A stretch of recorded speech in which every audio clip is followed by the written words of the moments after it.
They say grief brings families closer together. But in my case, grief uncovered the ugliest truth and showed me just how cruel people can be when masks finally fall off. My husband's death was supposed to end the suffering he caused me, but instead, it only passed the torch of pain to my daughters and me. And when his parents, the so-called holy people, decided to drag my children through hell, I made sure the entire church saw them for who they really were. My name is Clara. I'm 46 years old, and I'm the mother of two incredible daughters. My eldest, Emily, is 17, strong-willed and protective. My youngest, Sophie, is 15, sensitive and full of light. My husband died last year in a car accident. We had been married for almost 20 years. But during those years, he cheated on me, lied to me. And worst of all, he fathered two children with another woman. When he passed, that other woman had already died too, leaving behind two little boys, orphans from an affair.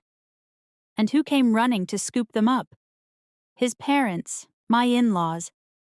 You'd think grandparents would show kindness, but instead, they turned into vultures. They tried to take my daughters away from me. They tried to force their way into our home. They even dragged us to court, demanding custody. But here's what broke me the most. Instead of comforting my daughters, who had just lost their father, they bullied them. They blamed them for everything. For no tea loving their baby brothers, for breaking the family, for making their father's life miserable. My daughters were the ones who discovered their father's affair. They were the ones who carried that trauma in silence until it shattered our family. And now, they were the ones being punished for it. One Saturday, I took my girls to the weekend farmers market. Fresh produce, fresh air, laughter. It was supposed to be a day of healing, especially since it was my youngest's birthday week. I gave her a small budget and told her, "Buy anything you want." She ran off excitedly, filling her bag with chocolates and sweets. But an hour later, my phone rang. It was her. Her voice was shaking. She was crying. She said, "Mom, there are people here. They won't let me leave." My heart froze. I grabbed my eldest and ran. And when I found her, my blood boiled.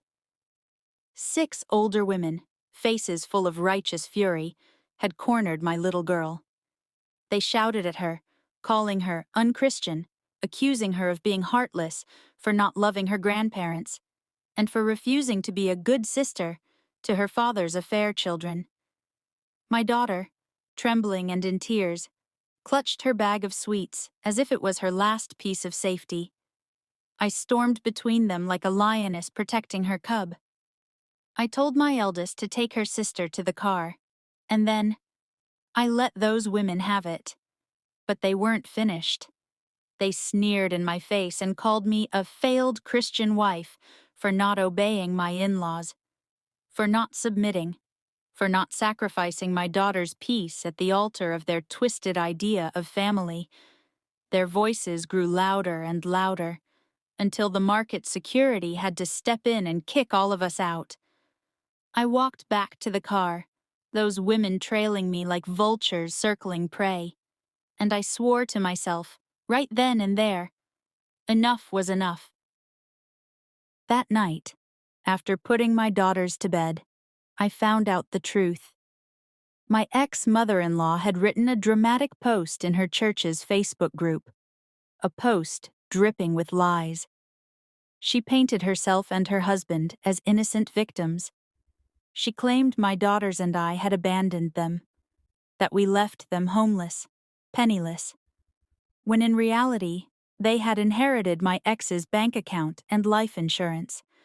She even lied about the affair children, telling the church that the other woman was a surrogate, and that I cruelly rejected the babies because they were boys.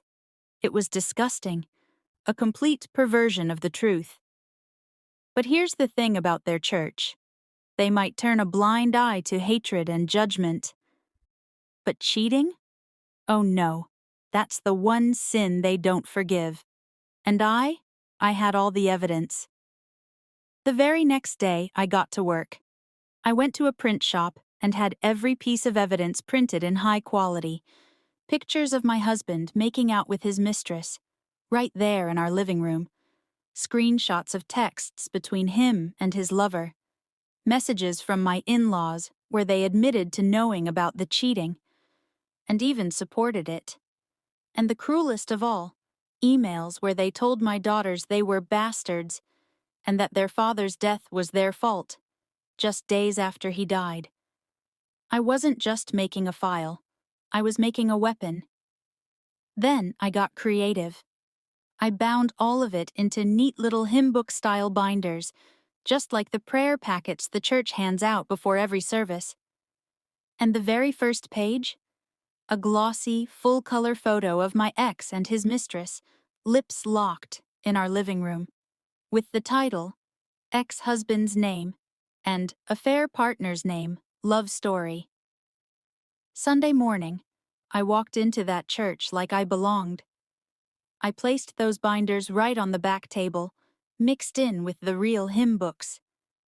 And then I walked out. By evening, the gossip mill was on fire. The Facebook group turned into a war zone. The names they called my husband and his mistress were so brutal, even the pastor had to step in to calm people down. The truth was out. My in-laws were exposed, not just for supporting the affair, but for abusing my daughters afterward. Letters of apology arrived at my doorstep, invitations to join the church for support. But I knew what that really was: damage control. And my in-laws? They were finished, shunned, shamed. My ex-mother-in-law went back to Facebook, crying about how nobody cares for the elderly anymore, about how she missed her great son, who would have taken care of her. But everyone knew the truth now. The mask was gone, and no one was coming to save her. For the first time since my husband's death, I felt peace, not because I wanted revenge for myself, but because I wanted my daughters to see something very important: that no matter how much the world tries to break you down, no matter how many lies are told about you, the truth will always win. And sometimes, the sweetest revenge is simply showing people exactly who they really are.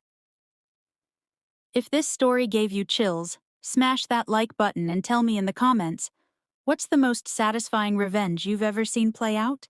Don't forget to subscribe, because more jaw-dropping Reddit revenge stories are on the way.